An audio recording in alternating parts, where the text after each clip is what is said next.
안녕하세요. 사연 읽어주는 남녀입니다. 오늘도 와주신 여러분 감사드리며 그럼 오늘의 사연 소개해드리겠습니다. 내가 너한테 3억 쥐어줄 테니까 너 내 딸 좀 네 딸로 해줘라, 응? 제가 살면서 받았던 수많은 제안 중 가장 화가 났던 제안이었습니다. 사람을 돈을 앞세워서 이야기하는 건 납치 사건에서밖에 들은 적이 없어요. 그런데 그렇게 기가 막힌 제안을 저는 받았었습니다.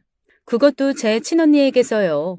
사는 게 돈이 많으면 다 될 것 같고 무조건적으로 행복할 것 같다고 온 세상이 말하고 있지만 저는 아니라고 봅니다. 적당히 가지고 적당히 베푸는 것, 가지는 것에도 선을 두는 게 정당하다고 생각해요. 어떤 이는 그런 말은 많이 가져보지 않아서 그런 거다라고들 하지만 많이 가졌다는 기준은 사람마다 다 다르니까요.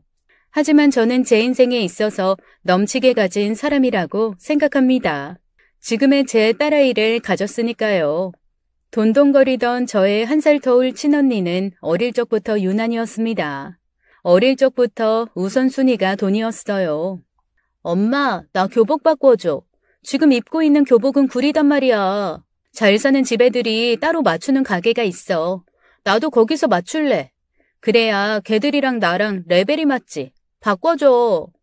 그렇게 부모님께 요구하는 걸 많이 봐왔어요.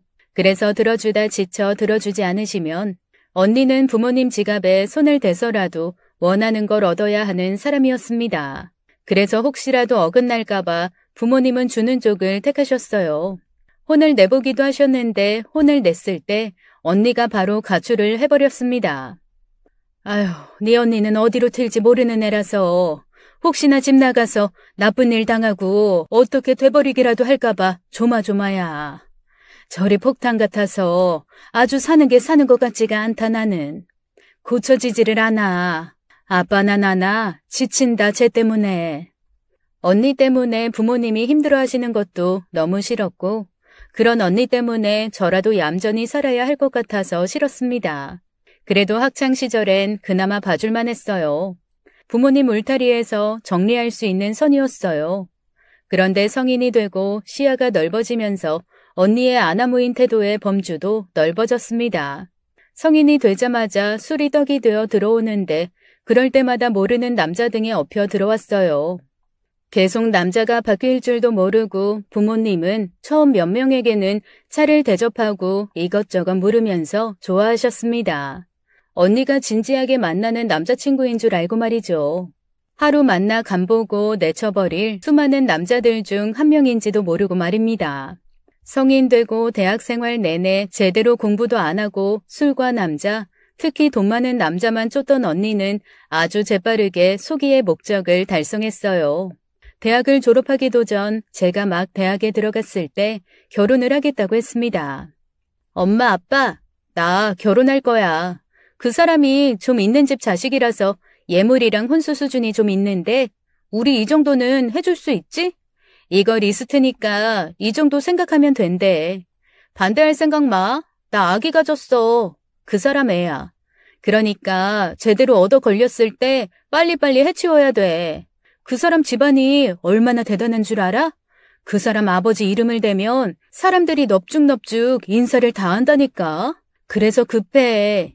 빨리 내가 나가채야 돼.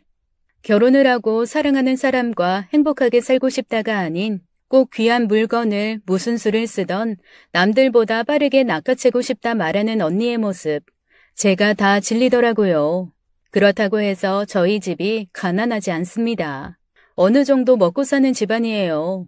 어머니가 가정주부이시긴 하지만 아버지가 저와 언니, 엄마 세 가족 부족치 않게 먹여 살릴 능력 있으신 분이시거든요. 그러니 어머니, 아버지, 저까지 소박하고 알뜰한 편이고요. 하늘에서 솟았나 땅에서 튀어나온 건가 모를 만큼 유독 언니 하나만 그랬습니다.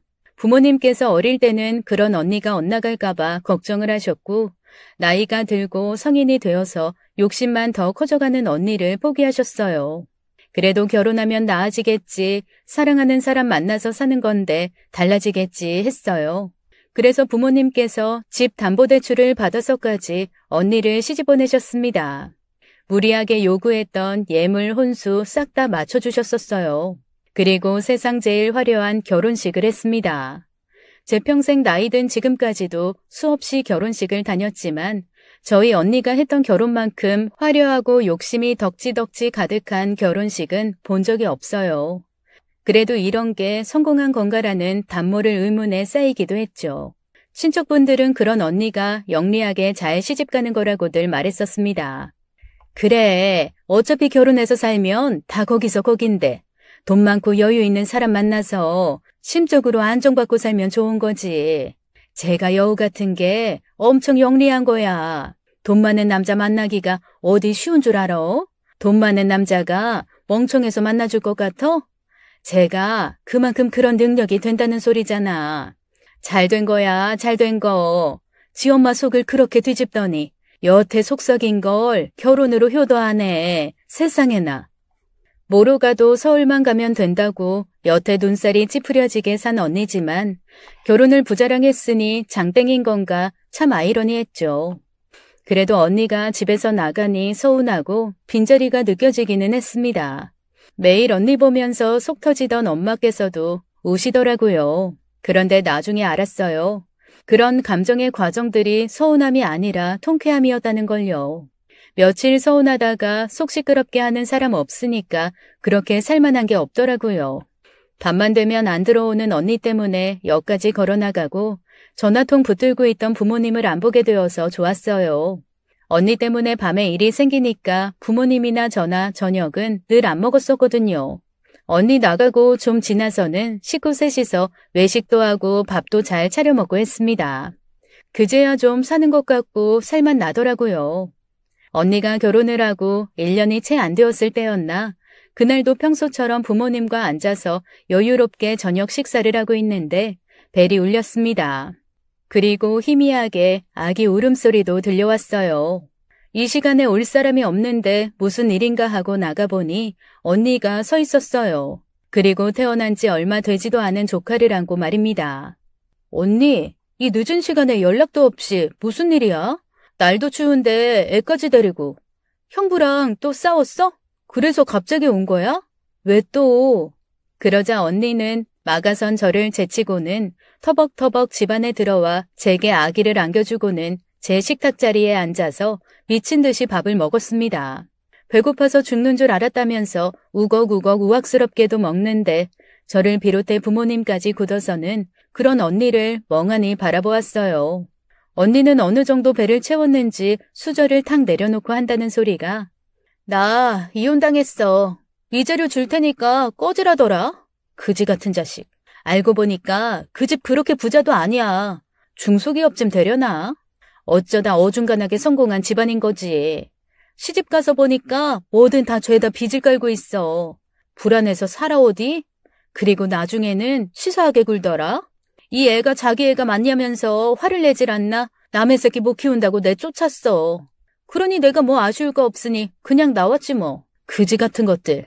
언니의 말은 시댁이 돈이 없어 보이니 정이 떨어졌는데 그 와중에 위자료 많이 준다니까 쉽게 이혼을 해준 겁니다.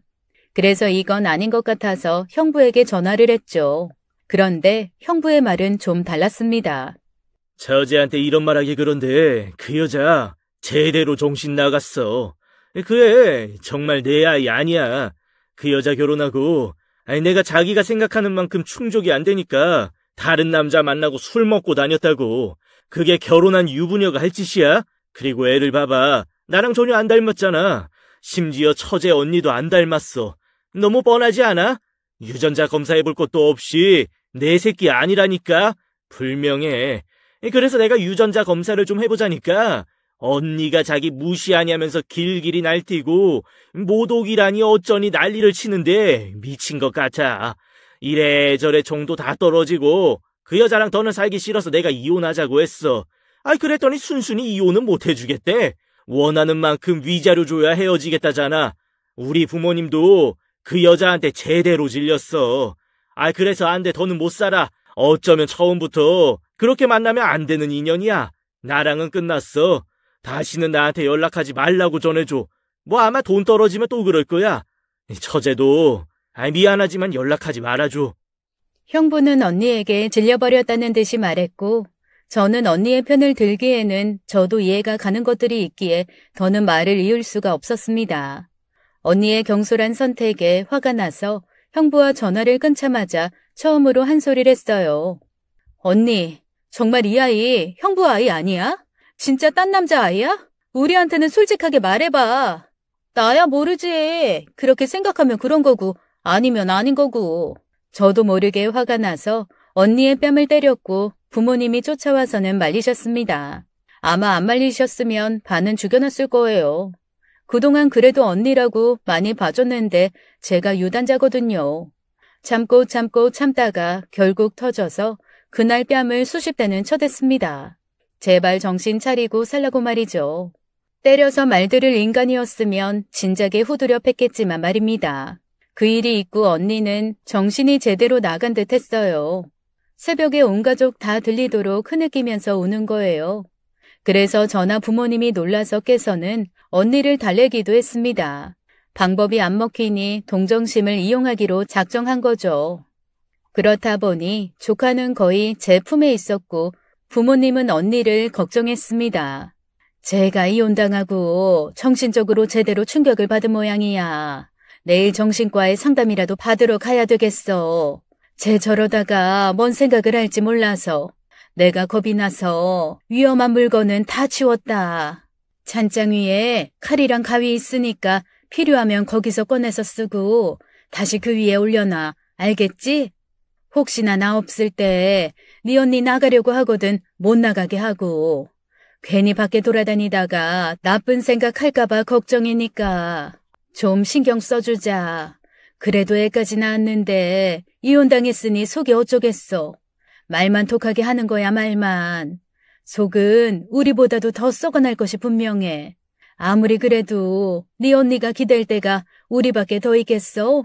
네가 속상해서 그러는 거 다 알겠으니까 그저 가만히 기다려주자.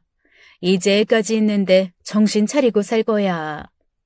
엄마는 속으로 낳고도 자식을 저렇게나 모르시는구나 하고 답답했습니다.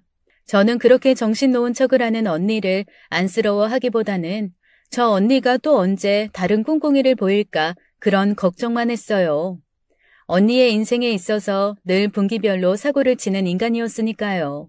그리고 나이를 먹을수록 그 사고의 크기는 점점 더 커졌고요. 언니는 정신 상태가 안 좋다는 이유로 형부에게 받은 위자료만 쓰면서 일도 하지 않았습니다. 하물며 조카를 쳐다보지도 않았어요. 볼 때마다 형부가 생각이 나서 아이 얼굴만 봐도 짜증이 난다고 말이죠. 쟤 버리고 싶어. 하루에도 12번씩 울 때마다 들쳐안고 밖에 뛰쳐나가서 버려버리고 싶어.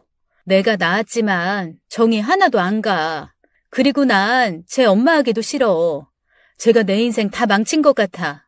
조금 더 재미 볼 수 있었는데 제가 생기는 바람에 너무 결혼을 경솔하게 했어. 내가 미쳤지.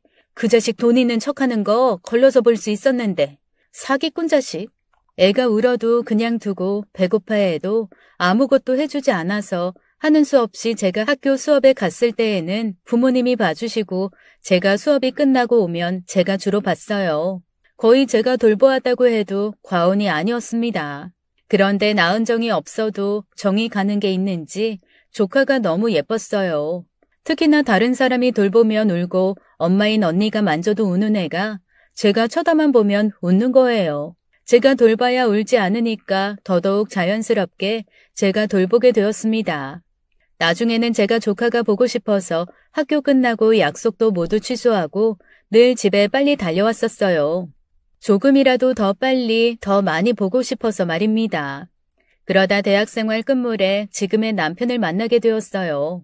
남편을 만나서도 맨날 조카 이야기만 하니까 하도 맨날 이야기하니까 내가 그 조카에 대해서 모르는 게 없네.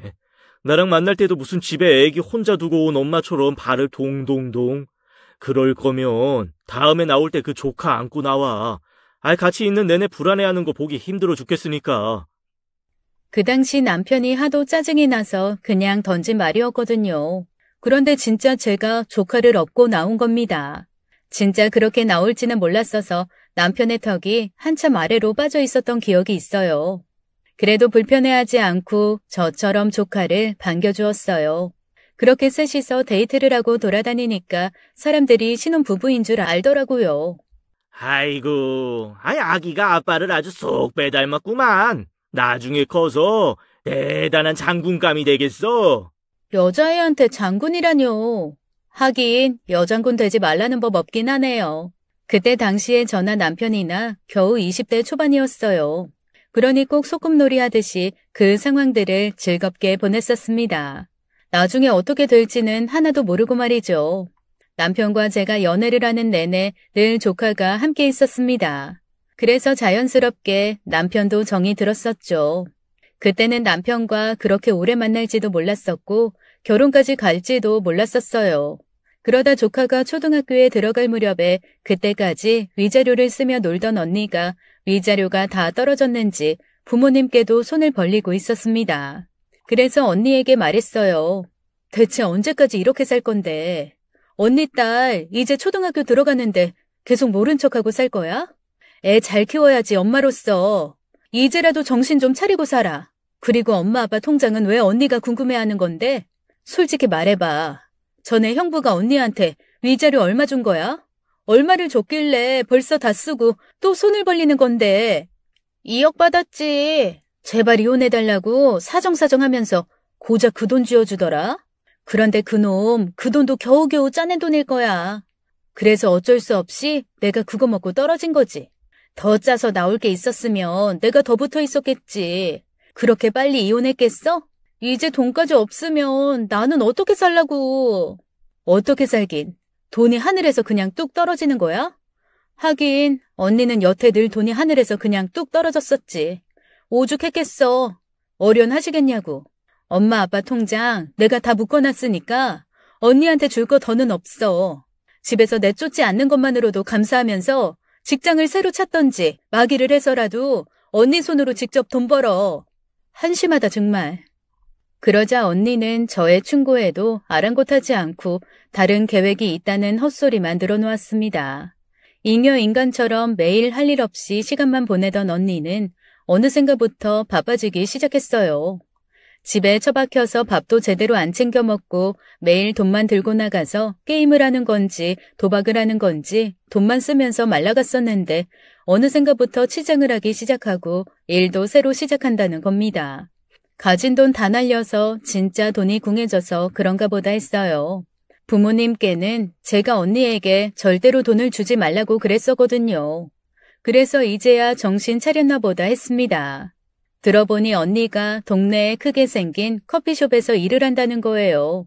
그런데 말을 듣고 보니 제가 아는 언니는 절대로 그런 데서 일하는 사람이 아니거든요. 돈 안 되는 일은 절대로 하지 않아요. 게다가 카페에서 아르바이트하면 돈이 적잖아요. 그런데 언니가 그런 알바를 전혀 납득이 되지 않았죠. 전에 언니가 원래 갖고 있는 직업은 세일즈였어요. 그래서 월마다 들어오는 돈이 꽤 많았습니다. 그랬던 언니가 하루아침에 정신 차리고 카페에서 소액만 받으면서 일을 한다니 거의 기적에 가까운 일이라고 생각했습니다. 언니는 카페 일을 시작하고 저는 원래 하던 운동으로 도장에 취업했습니다. 남편의 아버지, 즉 시아버님이 운영하시는 곳이었어요. 그러던 중에 언니가 연애 중이라는 걸 알게 되었습니다. 제가 일을 마치고 집으로 돌아가는데 어떤 남자와 손잡고 집 앞에 서 있는 언니를 봤어요. 누가 봐도 아무 사이 아닌 게 아닌 듯 했습니다. 그 남자가 차를 타고 지나가고서야 언니에게 아는 척을 했어요. 알면서도 누구냐고 물으니 굴러들어온 호박이라고 말했습니다. 그 남자 때문에 지금 일하는 카페에 취직한 거라고 말이죠. 동네에 하나 유일하게 있는 커피숍이라 언니가 매일 가다시피 했었는데 어느 날 카페에 앉아서 이야기를 듣다 보니 젊은 남자 사장이라는 거예요. 그래서 목표로 삼은 거죠. 그 정도로 큰 카페를 할 정도면 당연히 재력이 있는 남자일 거라고요. 너무 기가 차서 또 시작한 거냐고 화를 냈어요. 정신 차린 줄 알았는데 전혀 아니었네. 언니 진짜 왜 그래? 사람을 제발 사랑으로 만나, 돈으로 만나지 말고. 돈만 쫓으면 괜찮은 사람도 놓쳐. 전에 결혼했던 형부도 나쁘지 않았어. 바른 사람이었어. 언니가 바른 사람이 아니고 거짓말을 해서 그렇지. 그러니까 제발 정신 좀 차려. 언니 딸이 이제 웬만한 건 다 알아듣고 눈치도 빨라. 딸한테 자랑스러운 엄마까지는 아니어도 바른 엄마의 모습을 보여야 하지 않겠어? 엄마로서 제대로 좀 안 살 거야? 그러자 언니는 제 말에 코웃음을 치면서 말했습니다. 조카를 단 한 번도 자기 자식이라고 생각해 본 적이 없다고 말이에요. 자기 손 타고 키운 적 없으니 자기 새끼 아니라고 해도 무방하다고 말입니다. 낳으면 당연히 모정이 생기는 줄 아니? 나는 그래서 일부러 정 안 줬어. 물론 정도 안 들었지만 걔를 내가 그때 애 아빠한테 보내버렸어야 하는 건데 그게 진짜 천추의 한이다 한. 누가 데려가서 키워줬으면 좋겠어. 아직 저 사람은 내가 애 있는 거 모르는데. 뭐? 또야? 언니가 말 안 하면 내가 당장 찾아가서 사실대로 말할 거야. 언니 이혼도 했고 초등학교 다니는 딸도 있다고. 그러니까 만나시려거든 잘 알아 만나시라고.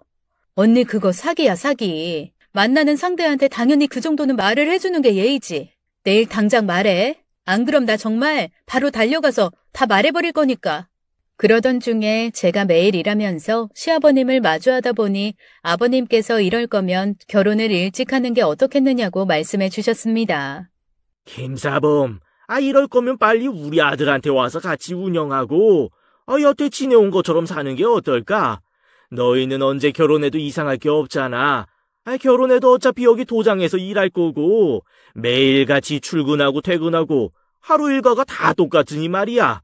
밥도 삼시세끼 우리 다 같이 도장에서 먹잖아. 좀 있으면 추위 가고 봄오니까 개나리 필 때 식 올리는 거 어떻겠어? 부모님께 미리 말씀도 좀 드리고 너희 계속 이렇게만 지낼 거 아니잖아. 아버님 말씀을 듣고 보니 정말 그랬어요. 대학 때 이후 줄곧 취업도 시아버님 도장으로 했다 보니까 남편과도 꽤 오래되었어요. 한 집에만 같이 안 살 뿐 줄곧 붙어 다녔습니다. 그래서 너무 익숙해서 오히려 결혼 생각을 못하고 있었어요. 시아버님께서 이럴 경우엔 원래가 주변에서 떠밀었을 때 하는 게 맞다고 하시더라고요. 그 말도 정말 맞는 것 같아서 그날 바로 부모님께 말씀을 드렸습니다. 지금 만나는 남자친구와 결혼해야 할 것 같다고 말이죠. 그러자 부모님도 동의하셨고 기뻐하셨어요. 하지만 유일하게 기뻐하지 않는 사람이 둘 있었어요. 바로 언니와 조카였죠.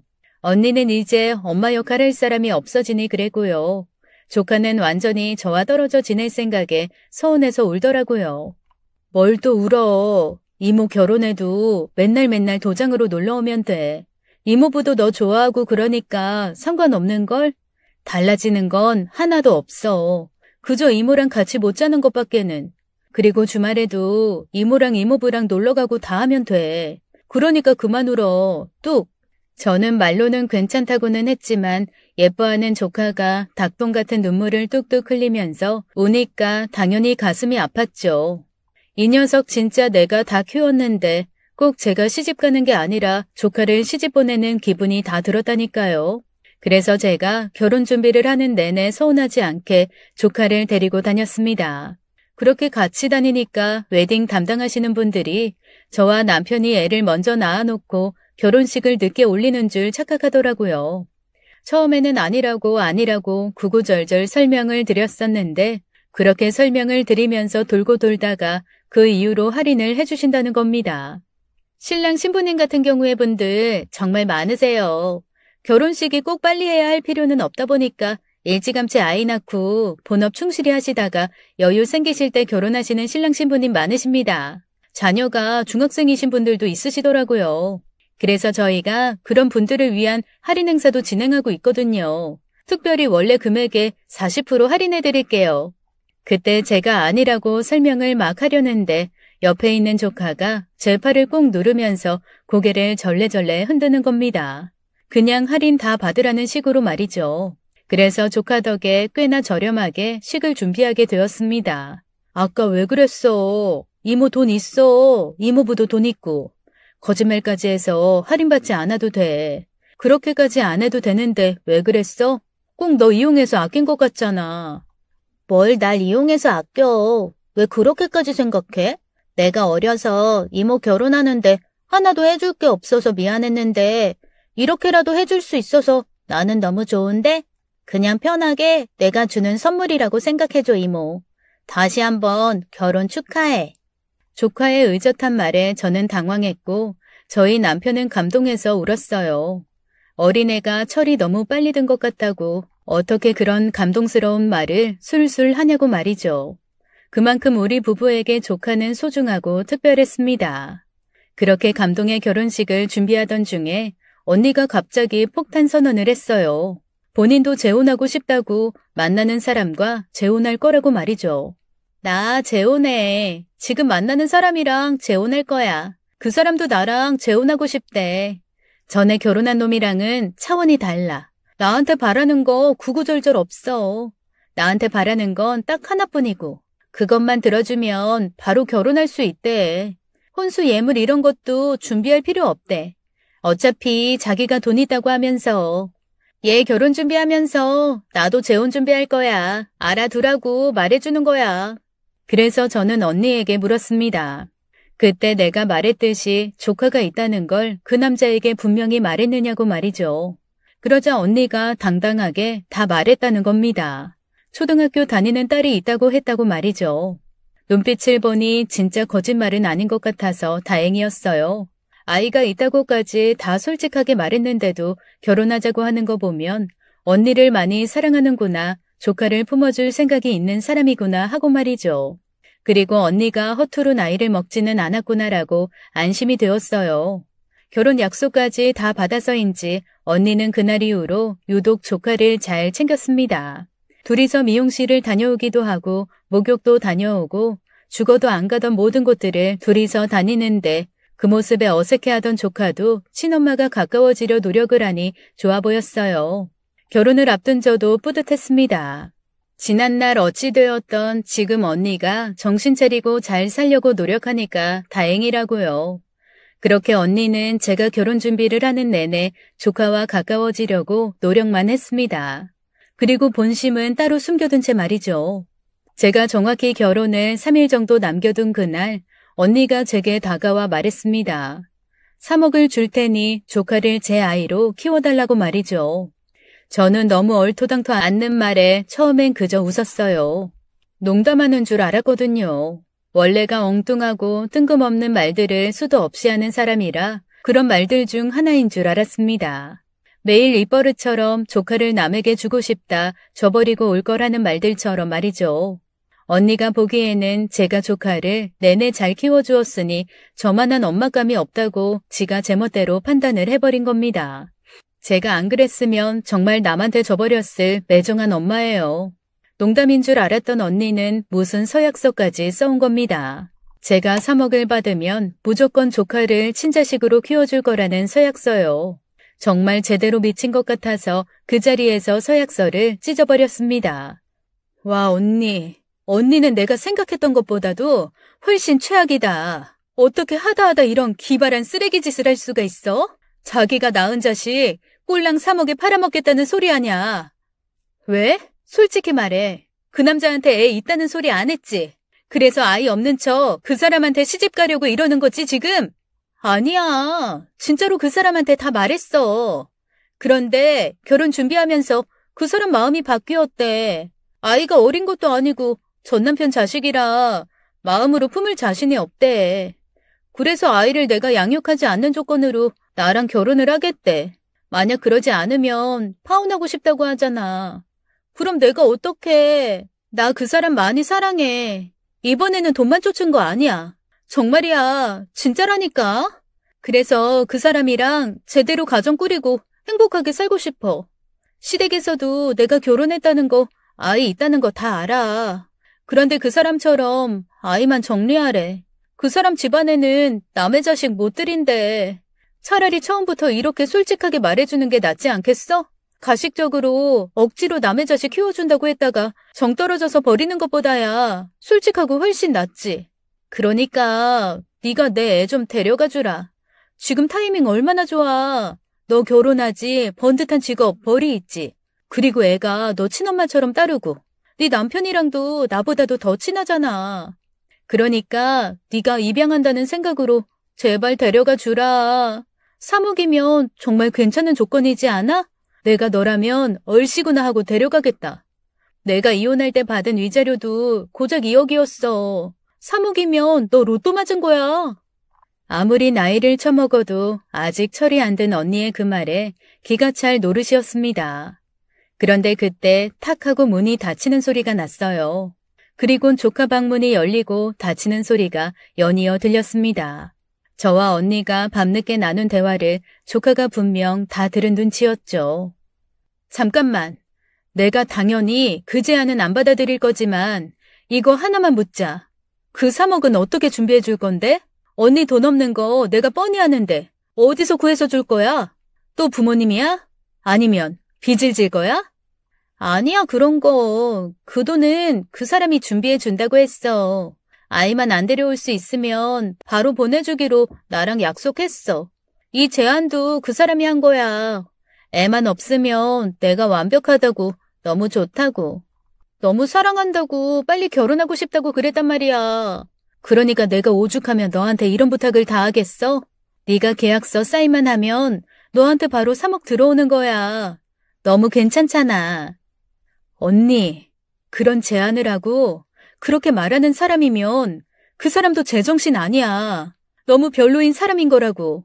세상 어떤 사람이 아무리 사정이 그래도 자기가 낳은 딸 버리고 오라고 시키냐고. 그것도 서약서 써주면서 돈 주고 버리고 오라고 말이야. 언니 딸이 무슨 물건이야? 돈 줘버리고 버리고 오게? 언니도 언니지만 그 사람도 참 별로다. 결혼부터 다시 한번 생각해봐. 난 그런 마인드를 가진 사람 형부로 두고 싶지 않네. 둘 다 미친 것들이었어요. 어쩌면 천생연분이겠다 싶었습니다. 그리고 제가 결혼하기 이틀 전에 조카가 제게 말했습니다. 이모, 엄마 말대로 그 돈 갖고 나도 데려가면 안 돼? 나 이모부도 너무 좋고 이모가 너무 좋아서 이모부 자식 하고 싶어. 엄마는 날 언제 버릴지 몰라서 불안해. 그리고 이미 엄마는 나 버린 거나 마찬가지잖아. 그러니까 이모가 제발 나 좀 데려가 주면 안 돼? 나 말썽 안 부리고 말 잘 들을게. 밥도 조금 먹을게. 돈 많이 안 들게 쓸게. 그러니까 진짜 나 입양해주면 안 될까? 내가 정말 잘할게. 그런 조카의 말에 저는 아무 말도 할 수가 없었습니다. 그래서 그날 밤에 남편을 따로 공원에서 만나서 그간의 일들을 털어놓았어요. 펑펑 울면서 말이죠. 그러자 남편이 한참을 생각하더니 그렇게 하자고 하는 겁니다. 조카를 우리가 거두고 우리 부부의 호적에 올리자고 말이죠. 어쩌면 저 또한 남편이 그렇게 대답을 해주길 바랬는지도 모릅니다. 상의라기보다는 온전히 부탁을 하려고 만났을 거예요. 다만 남편은 시부모님을 어떻게 설득해야 할지 걱정이라 말했습니다. 제가 조카를 딸처럼 키우고 있고 언니의 상태에 대해서 시댁에 자세히 말한 적이 한 번도 없었다고요. 내가 당신 조카랑 격없이 지낸다는 걸 잘 알고 계시지만 뭐 딱 그 정도로만 알고 계시고 자세한 사정은 모르시거든. 게다가 결혼 이틀 전에 이런 걸 말씀드리면 충격 받으실 텐데 어떻게 해야 할지 모르겠다. 내일 우리 둘이 같이 한번 말씀을 드릴까? 우선 오늘 밤에 가서 내가 미리 말을 해놓을게. 내일 한번 집으로 와. 우리 부모님이시지만 어떻게 나오실지 실은 나도 잘 모르겠어 정말. 그래서 알겠다고 하고는 어떻게 설명을 드리고 부탁을 드릴지 밤새 뜬 눈으로 고심했어요. 제가 그러고 있는 동안 언니는 생각 없이 잠을 자고 있더군요. 그리고 잠든 조카를 바라보았습니다. 얘를 두고 내가 결혼해서 떠나면 어쩌면 내가 슬플 수도 있겠다. 그런 생각이 들었어요. 그만큼 저의 조카를 생각하는 마음이 다른 이모들과는 달랐으니까요. 다음날 오전 일찍 남편에게 전화가 왔고 당연히 시부모님께서 반대하신다는 것이었죠. 예상하고 있었던지라 그 길로 바로 시댁으로 갔습니다. 이런저런 구구절절한 사연을 다 말씀드렸지만 무조건 안 된다라는 말씀이셨어요. 그러자 남편이 사실 엄마 아빠 반대하셔도 우리는 애 데려올 거야. 허락 받으려는 게 아니고 미리 말씀드리는 거예요. 나중에 모르고 계셨다가 알고 놀라실까 봐서요. 화나시고 이해 안 가시는 거 다 이해해요. 그런데 그만큼 아이랑 제가 이 사람 만난 시간만큼 아이랑도 시간 다 가졌어요. 물론 제가 키운 건 아니지만 그만큼 감정적 유대가 많이 쌓여 있고요. 부모님께서 절대로 이해 안 가실 것도 당연해요. 저도 남이 이렇다고 하면 반대할 거거든요. 그래도 해요, 우리. 좋은 날 앞두고 이런 말씀 갑자기 드려서 죄송해요. 남편의 말에 시어머니께서는 주먹으로 가슴팍을 쿵쿵 치셨고 시아버님께서는 양팔을 무릎에 올리시고는 고개를 푹 숙이셨습니다. 남편 고집이 이만저만이 아니기 때문에 어차피 반대한들 안 먹힐 거라 생각하신 거예요. 그리고 제 입장에서는 이미 결혼도 하기 전에 시댁에 밉보이고 시작한 것이었습니다. 하지만 그런 것들이 두렵지 않을 정도로 조카가 소중했어요. 식을 올리고 원래 시댁에서 살 예정이었지만 아이를 생각해서 집을 따로 얻었습니다. 그것 또한 남편의 배려였어요. 조카 방도 따로 마련해 주었어요. 이렇게 제 선에서 모든 걸 다 정리한 후에 말했습니다. 우선은 조카에게 이제는 너는 내 조카가 아니라 딸이야. 이모한테 이모가 아니라 엄마라고 할 수 있겠어? 못하겠으면 평생 안 해도 괜찮아. 이모부한테도 아빠라고 안 해도 돼. 평생으로 시간 줄게. 우리 원래같이 또 같이 살자. 조카는 뛸 듯이 기뻐하면서 제게 안겼고 남편은 조카를 쓰다듬었습니다. 그리고는 친정 부모님께 말씀을 드렸어요. 언니가 말 안 했지? 언니가 글쎄 나한테 계약서 내밀면서 3억 줄 테니까 조카를 자식으로 키워달라고 그러더라. 언니 그렇게 만든 거 엄마 아빠가 그런 거야. 어릴 때 반 죽여놨어야 됐어. 저 또라이. 난 그 제안 받아들이기로 했고 조카 이제 내 딸이야. 앞으로 엄마 아빠도 내 딸로 불러. 그리고 그 3억은 안 받아. 무슨 내가 애 납치했어? 어떻게 애 상대로 돈 거래를 해? 진짜 제대로 제정신 아니야. 시부모님께서는 아직 이해 못하셔. 당분간은 시간이 좀 걸릴 것 같아. 그래도 남편이랑 나는 우리 조카 자식으로 받아들이기에 문제 없다고 판단했어. 원래도 내 자식처럼 알고 지냈지 뭐. 여기 엄마 아빠가 증인이야. 서류고 나발이고 애 상대로 그딴 거 쓸 생각 마. 돈 필요 없으니까. 나중에 맘 바뀌어서 애 내놓아라 그런 말만 하지 마. 여태 그래왔지만 앞으로는 법적으로 내 딸이야. 알겠어? 너 나중에 딴소리 하기만 해봐. 애 못 키우겠다고 돌려보내면서 돈 안 받지 않았느냐고 그딴 소리 하기만 해. 지금 네가 네 입으로 말했다. 네 새끼라고 이제는. 퇴퇴. 아싸 3억 굳었네. 그 돈 내가 받아 챙길 거니까 넌 그냥 입 닫고 있어. 괜히 그 사람한테 말하기만 해. 그렇게 해서 언니는 결국 원하는 결혼을 얻어냈습니다. 결혼하고 형부가 외국에서 카지노 사업을 한다며 바로 외국으로 출국했어요.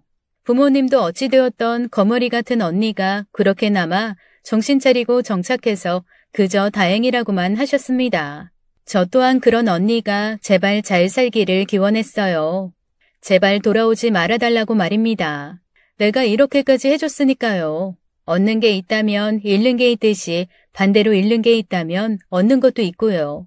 저는 조카를 데려와 친자식으로 키우지만 시댁은 제게 거의 없는 상황이었습니다. 시부모님께서 받아들이지를 않으셨어요. 그렇다고 해서 저와 남편을 안 좋게 보시고 구박을 하신다기보다는 조카를 만나려고도 하지 않으셨습니다. 굳이 만나고 싶지도 않고 당연히 껄끄러울 것 같다고 하시면서요.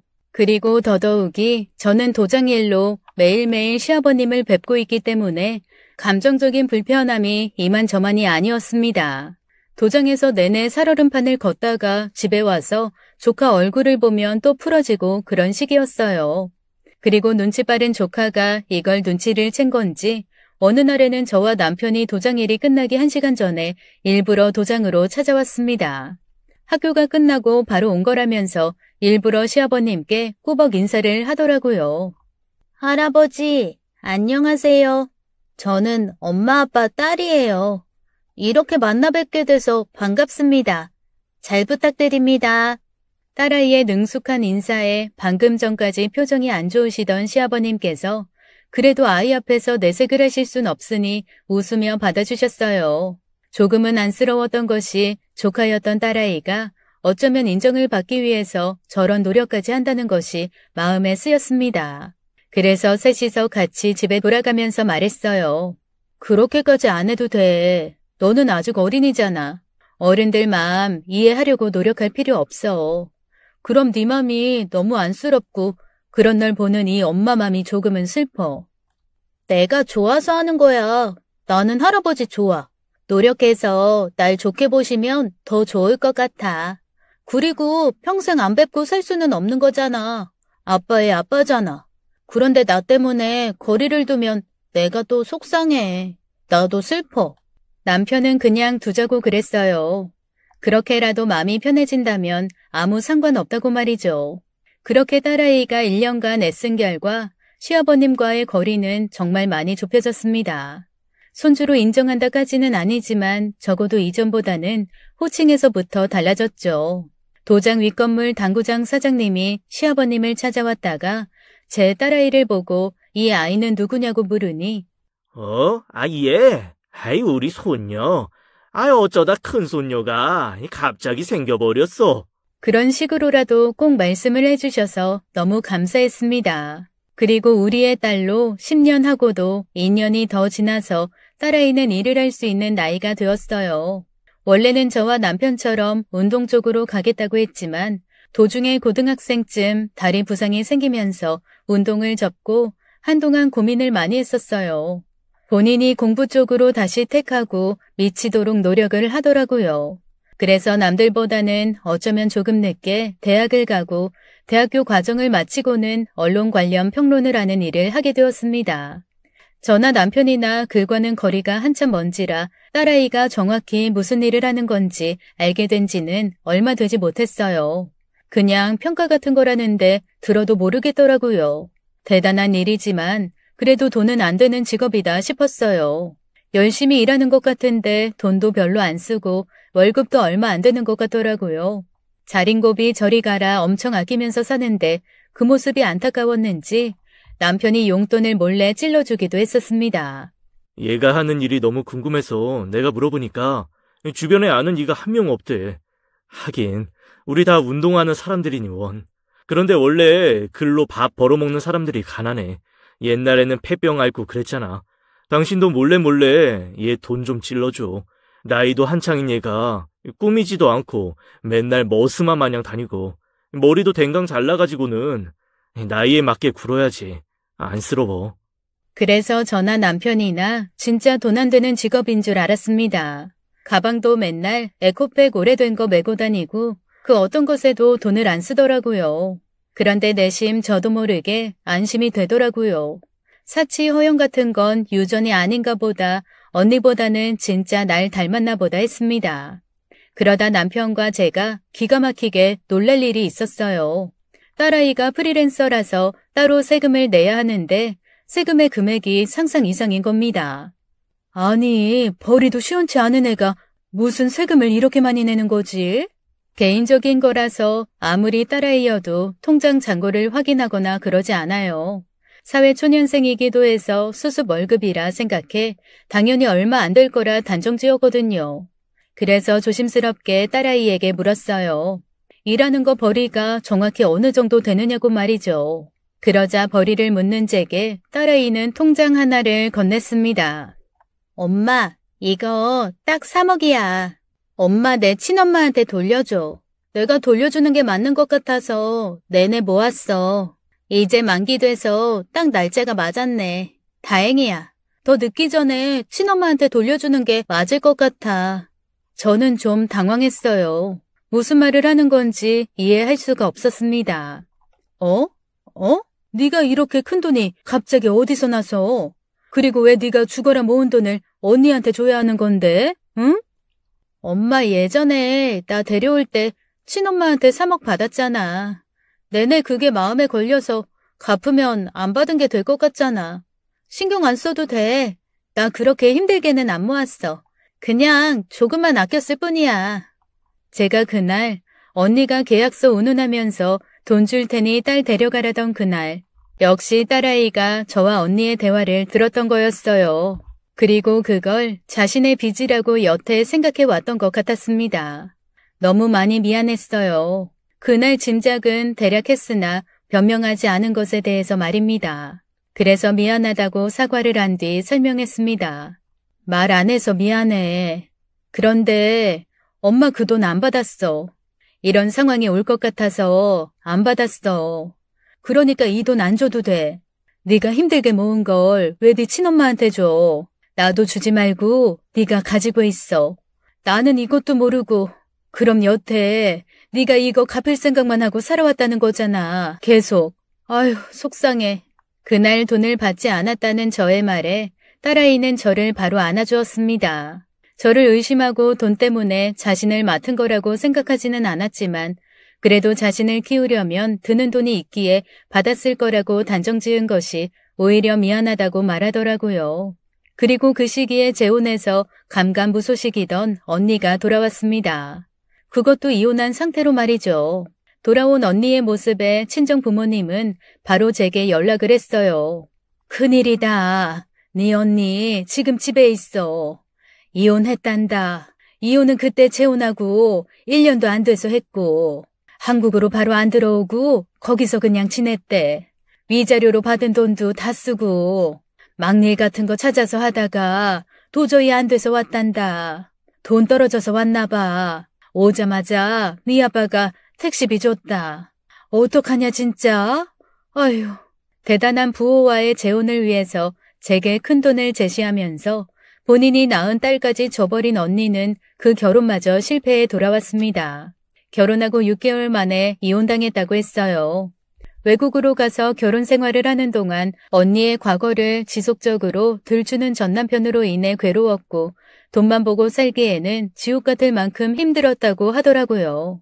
거기까지는 아무리 철없는 언니일지라도 불쌍하고 동정심이 다 들었어요. 하지만 그 역시도 거짓말이라는 걸 나중에야 알게 되었습니다. 언니는 전남편이 하는 카지노 사업에 같이 뛰어들었고 본인이 카지노 도박에 빠지면서 정신을 못 차리고 살았다고 하더라고요. 그 여자가 그렇게 피해자처럼 말해요? 말도 안 되는 소리를.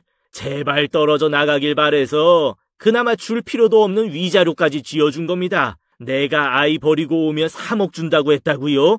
말도 안 되는 소리를. 제가 아무리 그 여자가 좋아 죽는데도 그렇게 하지 않아요. 그 여자가 그랬어요. 전 남편이랑 사이가 너무 안 좋아서 딸한테 정 없는데 그쪽이 친자식처럼 키워왔다고. 그래서 결혼하면 아이도 데려갈 거라고요. 저는 어차피 외국 나가서 살 예정이었고 그래서 부모님 맘대로 무릅쓰고 그 여자랑 결혼한 건데 기왕이면 아이도 같이 데려가지 않았겠어요? 그런데 3억. 3억이 누구 개 이름입니까? 더는 말하기 싫네요. 끊습니다. 언니는 처음부터 제가 그 돈을 받지 않을 걸 알고 있었고 순전히 본인이 아이를 책임지고 싶지 않아서 그런 선택을 한 것이었습니다. 정말 끝까지 제 친언니이지만 그렇게 소름 돋았던 적은 처음이었어요. 거짓말을 잘하는 사람인 건 진작에 알았지만 그런 것까지 거짓말까지 해가면서 자기 원하는 걸 가지려는 사람인지는 정말 꿈에도 몰랐습니다. 그리고 언니는 이혼당하고 한국에 돌아와서도 자신의 딸을 보고 싶어 하지 않았어요.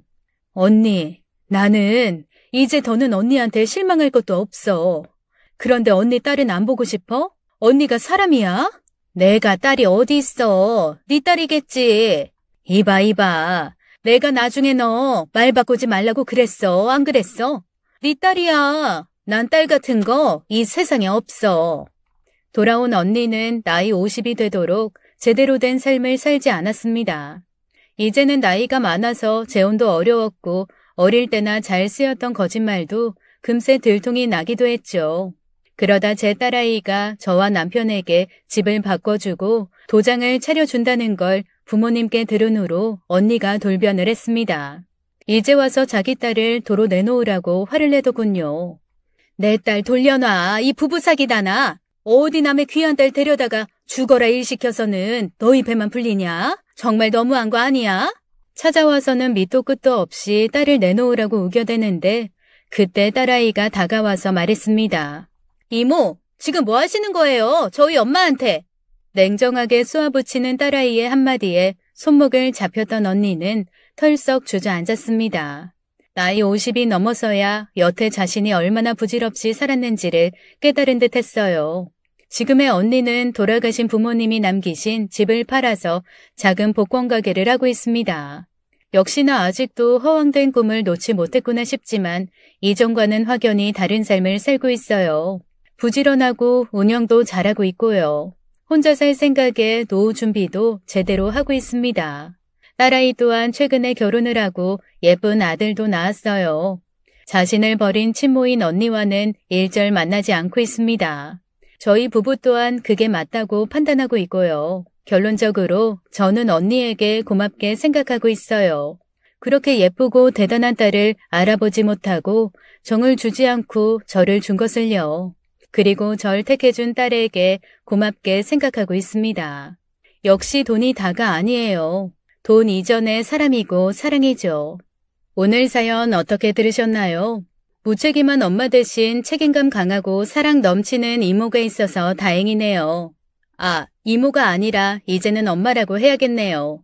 조금은 안타깝지만 따뜻한 사연 보내주신 사연자님 정말 감사드립니다. 오늘도 끝까지 함께 해주신 여러분 감사드리며 저희는 다음 사연으로 돌아올게요. 감사합니다.